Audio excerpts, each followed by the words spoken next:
안녕하세요. 2017년 사기암 진단을 받고 죽는 날까지 항암으로 연명 치료밖에 할 수 없다는 의사 선생님의 진단에 병원의 모든 치료를 포기하고 자연치유와 대체요법으로 암을 다스리며 잘 살아가고 있는 지혜와 성실입니다. 오늘은 암 자연치유에 도움받은 책 리뷰 한 권을 해드리려고 합니다. 이 책입니다. 먹어서 병을 이기는 법. 이 책의 두께가 상당히 많죠. 그래서 제가 이 책은 한 번이 아니라 2회에 걸쳐서 리뷰를 해드리려고 합니다. 상당히 공부할 내용도 많습니다. 이게 좀 책을 좋아하시는 분이라면 이 책을 읽어보실 필요가 있고요. 책 읽는 게 잘 안 된다 하시면 제 유튜브에 내용을 잘 들어보시기 바랍니다. 이 책은 제가 산 책은 아니에요. 저에게 그 상담을 하려고 찾아오시고 여러 번 이제 상담도 하고 하시면서 좀 친해진 분이에요. 침새 마음을 앓고 계신 환우님이 선물로 주신 책입니다. 책 내용이 좋아서 제가 읽으면 많은 분들과 공유할 수 있을 것 같아서 저에게 꼭 드리고 싶다고 했습니다. 참 고마운 환우님들이 많아요. 그 미션을 제가 꼭 수행을 해야 되겠다 생각을 하고 이걸 읽고 드디어 리뷰를 올려드립니다. 이 책의 저자는 윌리엄 리라는 그 의학 박사세요. 세계적으로 유명한 의사이자 과학자이기도 하고 강연가이기도 합니다. 하버드 대학교를 졸업하고 피츠버그 대학교 의대에서 의학 박사 학위를 받았고 다트머스 의대 교수로 재직하면서 혈관 신생재단의 설립자이자 대표로 활동했습니다. 우리가 먹는 음식은 암, 당뇨병, 시력 손실, 심장병, 비만을 비롯한 70여 가지의 질병에 영향을 끼쳤다는 강연은 많은 관심과 1100만 건 이상의 조회수를 기록을 했습니다. 그만큼 우리가 먹는 음식이 굉장히 우리 건강과 관련이 많다는 걸 사람들은 관심이 많죠. 이 책은 음식에 과학을 더해서 의학에 다가가려는 좋은 생각을 가진 저자의 훌륭한 지침서라고 볼 수 있습니다. 우리는 흔히 밥이 보약이다 이런 말 많이 쓰죠. 우리 많이 들었죠. 밥이 보약임과 동시에 밥이 병을 일으킬 수도 있습니다. 어떻게 먹느냐에 따라서 굉장히 다른 차원으로 진행이 될 수가 있는데요. 이 밥이 보약이라는 건 한의학적인 기본 개념인 약식 동원을 쉽게 풀이한 말이라 할 수 있습니다. 약식 동원. 약과 식사는 같은 원천이다 이런 뜻이거든요. 그러니까 우리가 먹는 게 약이 된다는 거죠. 그러나 이게 서양에서는 음식을 주로 에너지원이라는 차원에서 접근을 해왔습니다. 근데 윌리엄 리 박사는 이 책을 통해서 음식이 곧 건강을 지키는 약이라는 개념을 과학적으로 설명하고 있습니다. 그러면 리 박사가 제시한 내용을 하나씩 구체적으로 살펴보는 시간을 2회에 걸쳐서 가져볼까 합니다. 이 책 내용이 좀 우리한테는 상당히 관심이 있고 중요하다고 저는 생각을 하고요. 그래서 거의 빠짐없이 좀 이게 요약을 해드려야 되겠다는 생각을 했습니다. 이게 책이 두꺼워서 거의 뭐 다른 책에 비하면 그 2권의 두께거든요. 우리 몸에는 건강을 지탱하는 5가지 핵심 방어 체계가 있습니다. 이 5가지는 모두 먹는 음식에 영향을 받습니다.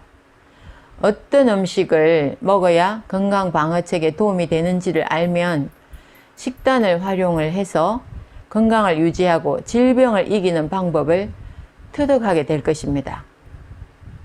이 5가지 방어 체계는 혈관 신생, 그 다음에 재생, 그 다음 마이크로바이옴, DNA 보호, 면역, 이 5가지입니다. 그렇다면 이 5가지의 방어 체계를 구체적으로 알고 우리의 식생활에 적용을 한다면 암을 이겨내는데 도움이 되지 않을까요? 제일 먼저 혈관 신생에 대해서 말씀드리겠습니다. 약 10만 킬로미터에 이르는 혈관은 산소와 영양소를 우리 몸 안의 모든 세포와 조직에 운반을 합니다. 혈관 신생은 이런 혈관이 형성되는 과정입니다.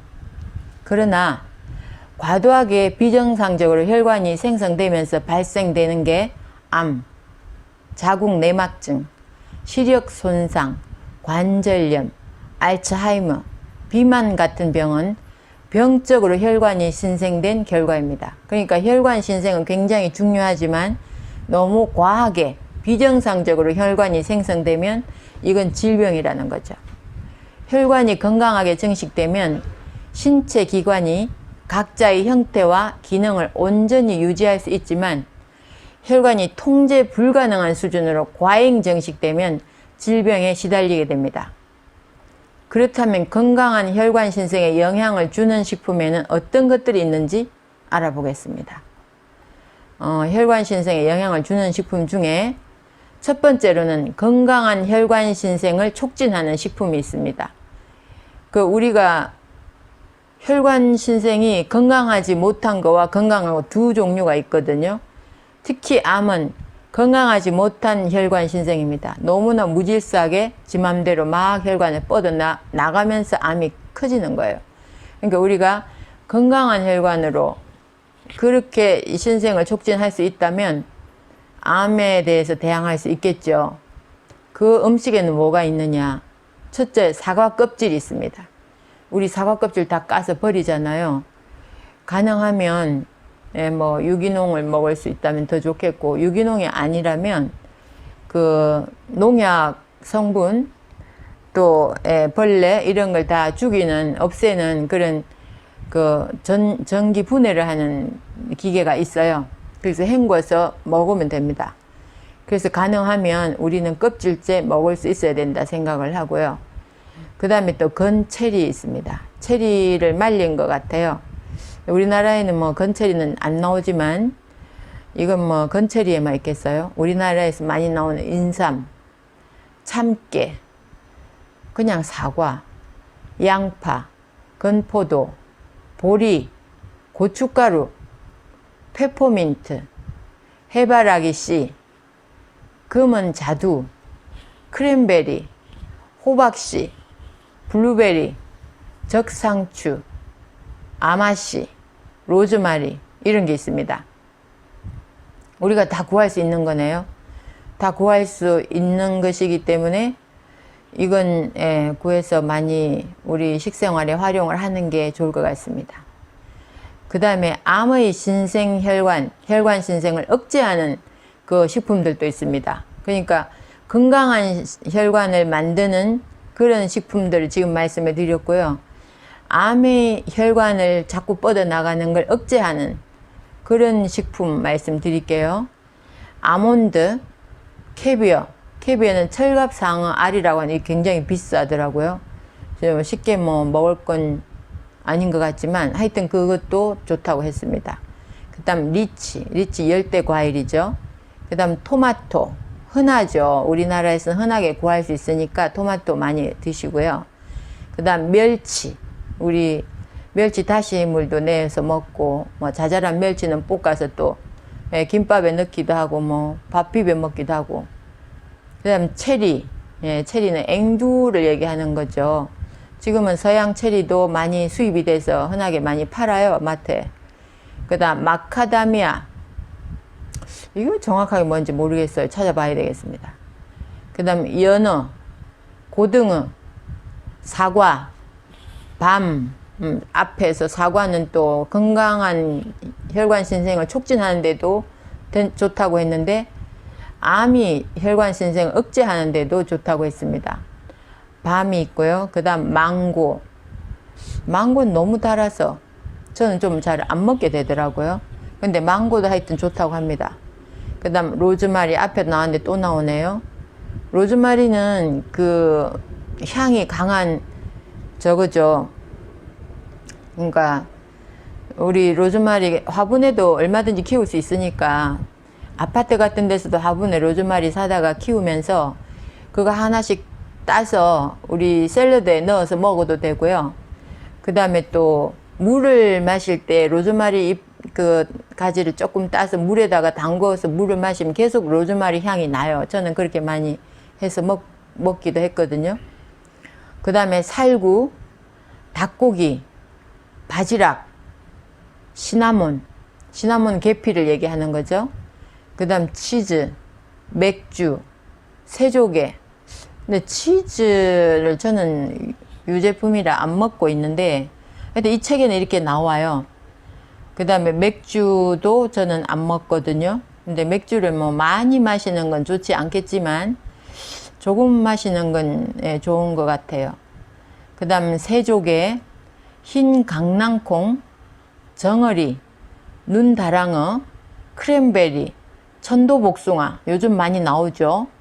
그 다음 도미, 다크 초콜릿, 엑스트라 버진 올리브 오일, 해삼, 검정콩, 굴, 바다에서 나는 굴 얘기하는.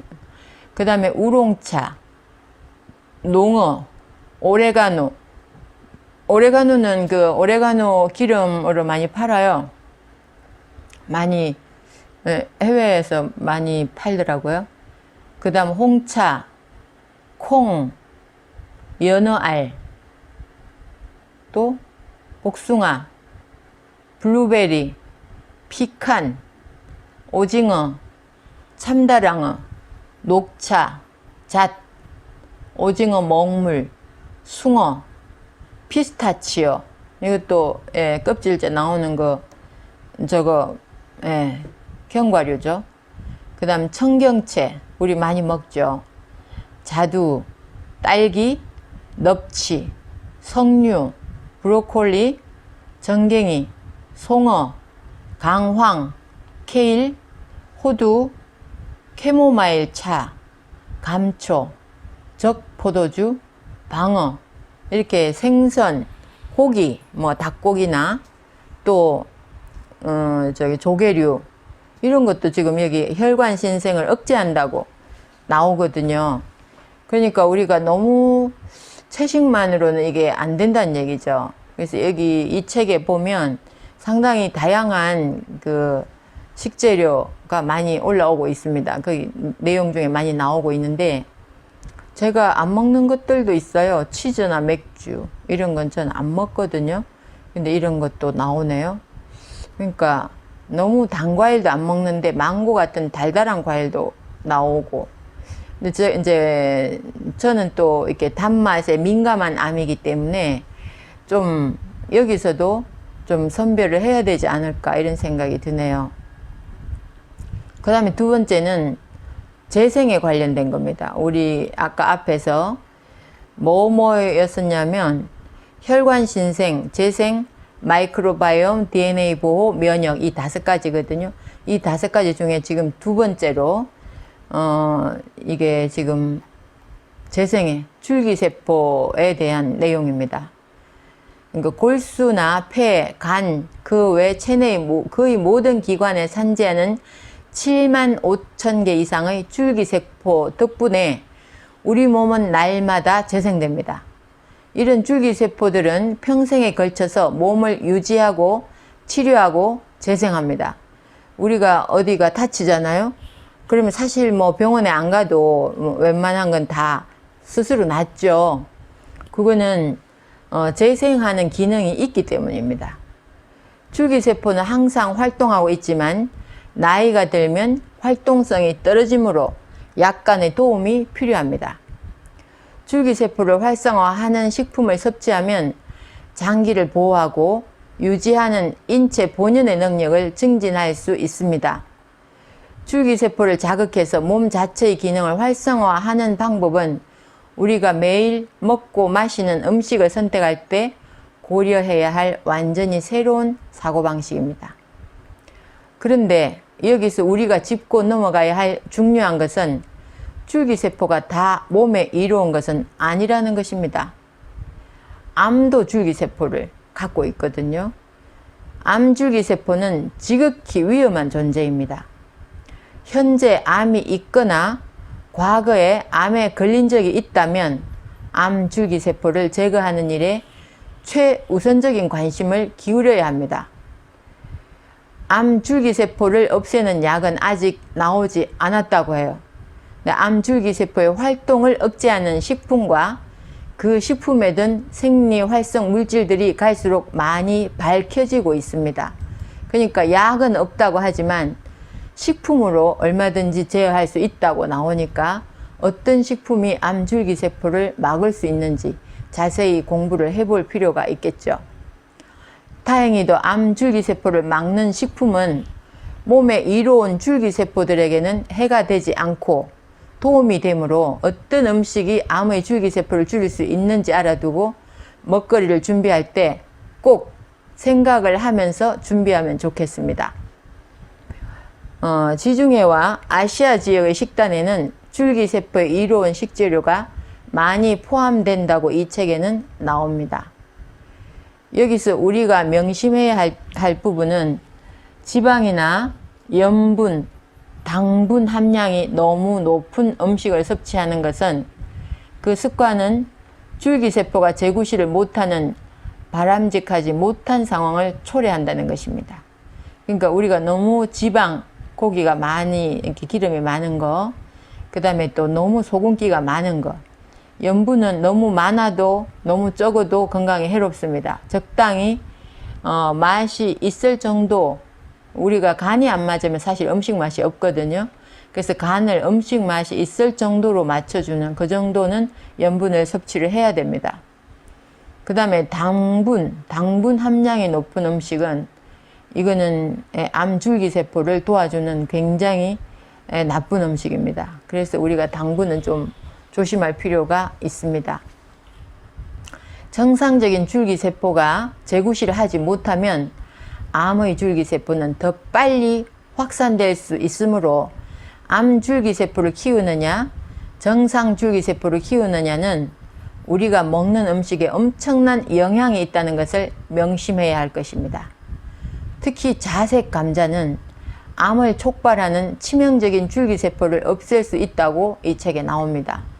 제가 요즘 자색 감자를 계속 갈아 먹는데 감자를 갈아 먹을 자색 감자는 흰색 감자하고 달라요. 맛이 너무 목구멍이 막 매캐할 정도로 맛이 강해요. 그래서 제가 자색 감자에다가 요즘 또 마늘 판매하시는 분이 저걸 보내주셨어요. 그 아로니아. 그래서 아로니아를 냉장고에 넣어놓고 그거를 매일 자색 감자하고 같이 같은 자색이니까 비교적 비슷한 그 역할을 하지 않을까? 제 나름대로 그런 생각을 해서 아로니아랑 같이 갈아서 짜서 마시고 있거든요. 그러니까 상당히 암 줄기세포를 없앨 수 있는 그런 게 자색 감자라고 하니까 여러분도 좋은 음식 많이 드세요. 몸의 줄기세포, 즉 재생 능력에 영향을 주는 식품을 말씀드리겠습니다. 1번 줄기세포를 증강하는 식품입니다. 우리 몸의 건강한 줄기세포를 증강하는 식품. 거기에는 죽순이 있고요. 죽순 우리나라에도 많이 나잖아요. 시골에 요즘 죽순 엄청 날걸요. 저도 고향이 저 경남 하동이에요. 거기에는 대나무가 많죠. 이쪽에 중부 쪽으로 오면 없는데 남쪽으로 가면 대나무 많거든요. 어릴 때는 뭐 반찬 없으면 집 바로 옆에 대밭에서 죽순 뜯어다가 데쳐서 해먹고 그랬는데 죽순이 그렇게 좋은 줄은 몰랐습니다. 죽순, 그 다음에 맥주. 맥주가 많이 먹으면 분명히 좋지 않아요. 그런데 조금씩 먹는 건 좋은가 봐요. 앞에도 또 다른 내용에서도 나왔는데 여기도 나오네요. 그 다음 블랙 초코베리, 블랙 라즈베리 이런 건 우리나라에서는 나오지 않는 거지만 건조된 건 많이 수입이 되죠. 그 다음에 홍차, 그다음 블루베리, 그 다음에 샐러리, 커피, 콜라드 그린 이것도 우리나라에는 안 나는 것 같은데요. 그 다음 다크 초콜릿, 가지 요즘 엄청 많이 나잖아요. 청날의 고사리, 이건 고사리는 뭐 우리도 늘 많이 먹죠. 그 다음 구기자, 우리나라에 많이 나고요. 포도주스, 포도, 그린빈, 그린빈은 껍질콩을 얘기합니다. 그 다음 녹차, 케일, 망고, 갓, 복숭아, 땅콩, 피스타치오, 자두, 적포도주, 쌀겨, 오메가3 지방산이 높은 해산물, 네, 오메가3 지방산이 높은 해산물, 뭐 정어리, 청어 뭐 이런 거 좋죠. 그 다음 시금치, 오징어, 먹물, 근대, 강황, 물냉이, 통곡물 이렇게 나옵니다. 그래서 이렇게 이건 이제 건강한 줄기세포를 증강하는 식품입니다. 그 다음에 두 번째로 암 줄기세포를 죽이는 식품이 있습니다. 거기에는 사과, 살구, 블랙베리, 케이퍼, 당근, 샐러리, 밤, 커피, 크랜베리, 다크 초콜릿. 앞에 나왔던 것 계속 나오죠. 포도, 녹차, 엑스트라 버진 올리브 오일, 그러니까 엑스트라 버진 올리브 오일, 오레가노, 땅콩, 고추, 파스타치오, 자두, 석류, 자색 감자, 적포도주, 콩, 타임, 호두 이렇게 나오는데요. 아무래도 이게 여기 나오지 않는 우리나라에만 생산되는 식품들도 많이 있을 거라고 생각을 합니다. 이건 외국인이 쓴 책이기 때문에 그러려니 하고 봐주셨으면 좋겠습니다. 그 다음 또 세 번째 마이크로바이옴이라는 게 있습니다. 우리 건강을 유지하는 데 중요한, 우리 몸에는 거의 40조 마리나 되는 박테리아가 살고 있습니다. 그 대부분은 우리 몸을 지키는 데 기여합니다. 이런 박테리아들은 우리가 섭취한 음식에서 물질 대사에 필요한 물질을 만들고 장으로 보낼 뿐 아니라 면역 체계를 조절하고 혈관 신생에 작용하며 심지어 뇌와 사회 기능에 중요한 호르몬을 만들기도 합니다. 마이크로바이옴이라고 하면 우리 장내 그 유익한 균, 그 세균의 그 상태를 얘기를 하는 겁니다. 이게 균형이 무너진 상태인 그 상태를 디스바이오시스라고 해요. 장내 세균 불균형이라고 합니다. 이렇게 무너져 버리면 비만이 오고요. 그 다음 대사증후군, 제2형 당뇨병, 암 등의 심각한 질환을 앓는 환자들에게서 최근 발견되고 있습니다. 그러니까 이 장내 세균 불균형이 있는 사람들한테서 오는 질환들이 굉장히 많아요.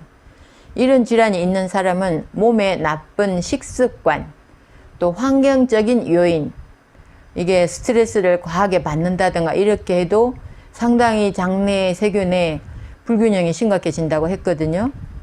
그 다음 항생제 사용, 항생제를 남용하면 안 된다고 이거 우리 많이 알고 있잖아요. 항생제는 유익균을 많이 죽여버려요. 등으로 장 박테리아에 이상이 생기거나 손상된 상태입니다. 실제로 크론병이나 궤양성 대장염 같은 염증성 장질환 환자들은 대장에 염증 유발 박테리아들이 가득하다는 사실이 연구를 통해 속속 밝혀지고 있습니다. 이런 박테리아들은 장의 내벽을 보호하는 점액층을 없애서 장 내벽이 염증과 독성에 더 취약해지게 만듭니다. 이제는 음식 알레르기도 디스바이오시스와 관련이 있는 것으로 받아들여지고 있습니다. 디스바이오시스가 뭐냐면 장내 세균 불균형이라고 했습니다. 마이크로바이옴의 박테리아 구성이 다양하지 않은 아이들은 음식 알레르기가 생길 가능성이 더 높다는 사실이 밝혀졌습니다. 암, 그 중에서도 우리 암 환자잖아요. 위장관의 장기, 그러니까 식도, 우리가 입에서부터 식도, 위, 췌장, 쓸개, 결장, 대장, 직장 이런 데 생기는 암은 마이크로바이옴의 불균형과 관련이 많다고 했습니다. 건강을 증진하는 유익한 박테리아가 장에 없으면 암세포를 발견하고 맞서 싸우는 면역체계 기능이 무력화된다고 합니다. 마이크로바이옴의 이미 유해한 박테리아들로 구성되면서 우리 몸이 스스로를 지키는 능력이 저해되기 때문입니다. 입안, 즉 구강 마이크로바이옴을 구성하는 박테리아에 불균형이 생기면 고혈압과 심장병이 생길 수 있다고 밝혀졌고요. 장 마이크로바이옴의 불균형은 파킨슨병, 알츠하이머병이 있는 사람들에게서도 관찰됩니다. 그러니까 우리가 우리 그 체내 장 속에 있는 유익균, 이건 엄청나게 많은 질환들하고 관련이 있는 것 같아요. 장에서 증식하는 유해한 박테리아가 뇌의 염증을 유발하는 신경독소를 생성시킬 수 있다는 증거가 많아지고 있습니다. 마이크로바이옴의 변화는 심각한 우울증, 조울증, 심지어 조현병에서도 관찰된다고 합니다. 무섭지 않으세요? 이런 조현병, 이런 건 우리는 타고난 병이라고 생각하지만 이 장내 유익균의 균형이 깨졌을 때 이런 병이 나타날 수 있다는 거 한 번쯤 생각을 하고, 우리 애기들한테도 이 유익균을 계속 넣어주는 건 참 중요하다고 생각이 되네요. 천식과 만성 폐쇄성 폐질환 환자들도 폐질환이 없는 사람들과 마이크로바이옴의 박테리아 구성에서 차이가 난다고 합니다. 장의 유익균 감소는 다발성 경화증, 류마티스 관절염, 셀리악병, 염증성 장질환에서도 관찰됩니다. 이 시대에 알려진 심각한 질병들 대다수는 마이크로바이옴의 비정상적인 분포에서 기인한다는 사실을 생각하면 우리 몸에 유익균이 확실히 자리 잡는 것이야말로 건강의 필수 조건이라 할 수 있습니다. 근데 저한테 그 상담하러 오신 어느 그 암환우가 아가씨였어요. 30대 아가씨였는데 호주인가 어디 가서 1년인가 일하는 뭐죠? 그걸 하고 왔다고 해요. 근데 거기에서 이제 뭐 일하고 지내다 보니까 먹는 게 음식이 좀 안 맞으니까 주로 저걸 많이 먹었다고 해요. 이제 패스트푸드 음식을. 그런데 한국에 돌아와서 1년간 계속 설사가 나오더라는 거예요. 그 1년이 지나서 자꾸 기침이 나서 병원에 가보니까 폐암이 온 거예요. 그러니까 이게 대장하고 폐하고는 한의학적으로도 같은 오행이거든요. 그래서 장이 안 좋은 사람이 폐암이 오기도 쉽다는 내용이 그 책에서 제가 봤습니다. 그러니까 우리가 그 아가씨가 그때 장에서 계속 설사를 할 때 이 장내 유익균을 많이 넣어줬더라면 폐암으로 발전하지 않지 않았을까? 저는 그런 생각을 하게 되거든요. 그래서 우리는 그 장내 유익균에 대해서 상당히 관심을 많이 가져야 되고요. 저는 이제 이게 뭐 마이크로바이옴이 얼마나 암에 영향이 있는지 그런 거는 뭐 처음부터는 몰랐었고요. 제가 이제 면역을 올리면 암을 크게 걱정할 필요가 없다는 면역혁명이라는 책에서 그 내용을 보고 면역을 어떻게 올릴 것인가 그걸 자꾸 공부를 하다 보니까 면역 올리는데 가장 중요한 건 장이 튼튼해야 된다. 장내 유익균이 많아야 된다. 이런 내용이 많이 나왔어요. 그래서 제가 장내 유익균을 올리기 위해서 효소를 많이 먹었고요. 그 다음에 생된장, 간장, 고추장 전부 제가 직접 만들어서 해서 먹었고요. 그래도 생된장을 많이 먹기 위해서 아사기 고추 같은 걸 많이 무쳐서 먹고 나물도 거의 된장으로 많이 무쳤어요. 그렇게 해서 많이 먹었는데 결론적으로 제가 폐암을 없앴고 척추암이 없어진 건 물론 뭐 식품도 굉장히 이게 영향이 있었겠지만 더 확산되지 않고 줄어들었다는 건 이 먹는 음식하고도 굉장히 관련이 많지 않았을까. 저는 단순히 면역을 올리기 위해서 장에 좋은 음식을 먹는다고 생각을 했던 게 암을 줄이는데도 영향이 있었을 것 같다는 생각을 해요. 그러니까 이런 내용을 잘 생각을 하셨으면 좋겠습니다. 마이크로바이옴을 소중히 돌보기라는 내용이 이 책에 나오는데요. 첫 번째는 자연식품을 통해 식이섬유를 충분히 섭취하라고 했습니다. 특히 우리가 이제 야채를 많이 먹게 되잖아요. 그 야채에는 식이섬유가 충분히 많습니다. 그래서 이런 걸 자연식품을 통해서 먹어야 된다. 이거 하고요. 그 다음 두 번째는 동물성 단백질을 덜 먹으라고 했습니다. 동물성 단백질을 많이 먹다 보면 식이섬유를 충분히 섭취를 하지를 못하고요. 동물성 단백질은 소화 과정이 굉장히 길어요. 그렇기 때문에 위에서 빨리 밑으로 장으로 내려가지를 못해요. 그러다 보면 장에 내려가서는 부패할 수가 있습니다. 그러면 동물성 단백질이 부패될 때 거기에서 나오는 독소나 유해균들 이런 게 더 자리를 많이 잡겠죠. 그러니까 동물성 단백질을 많이 먹는 건 좋지 않습니다. 아주 안 먹는 것도 문제가 있지만 너무 많이 먹어도 좋지 않다고 이 책에 나오고요. 그 다음 세 번째는 신선한 자연식품을 더 많이 먹고 가공식품은 덜 먹는다 이렇게 나옵니다.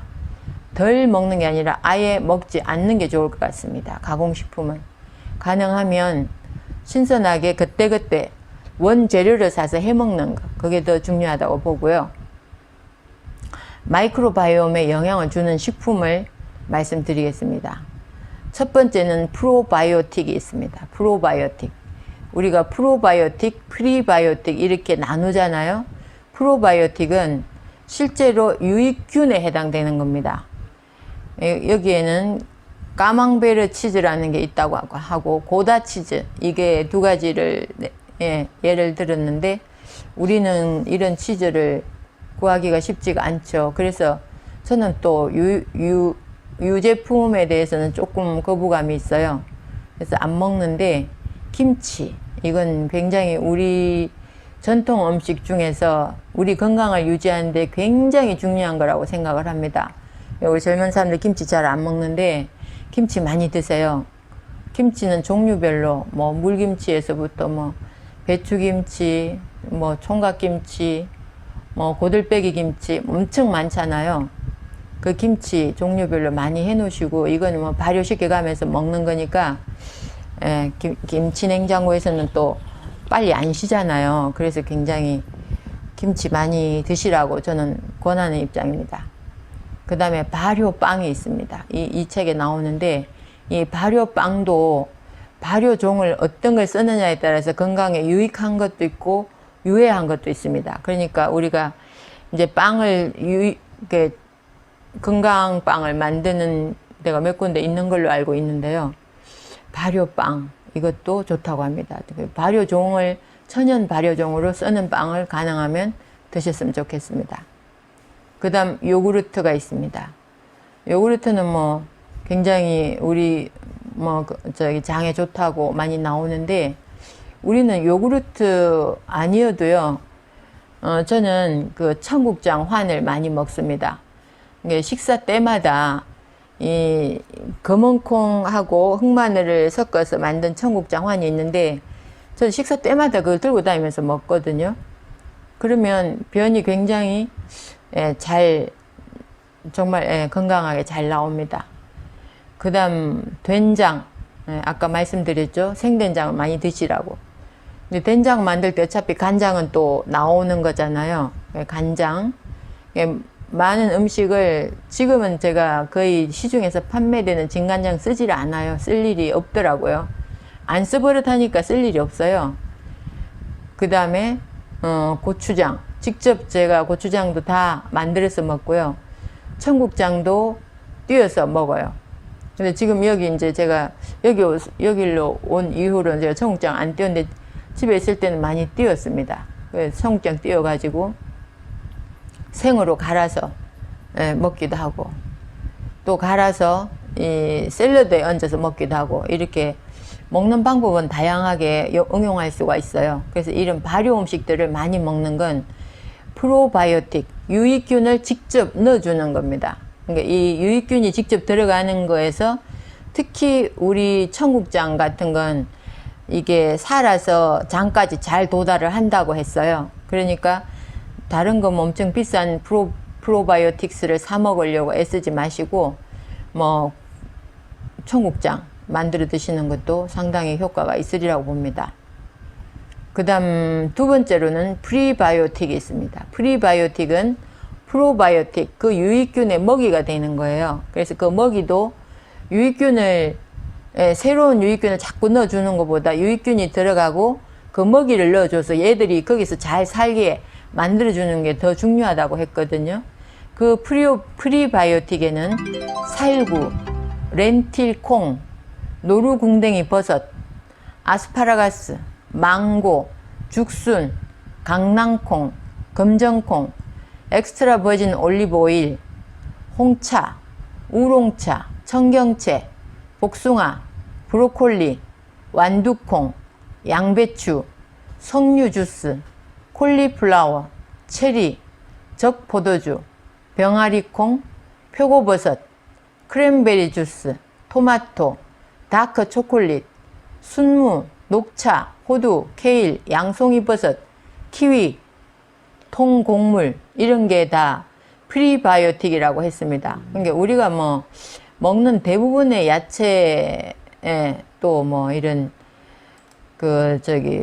과일 이런 거에는 어차피 그 섬유질이 많아요. 이 섬유질이 다 이 프로바이오틱의 먹이가 됩니다. 자, 오늘은 여기까지만 하고요. 다음 시간에는 DNA, 즉 유전자 보호와 면역, 그리고 이 모든 것을 어떻게 먹을 것인가에 대해서 구체적으로 한번 2부를 더 말씀을 드리겠습니다. 건강합시다. 감사합니다.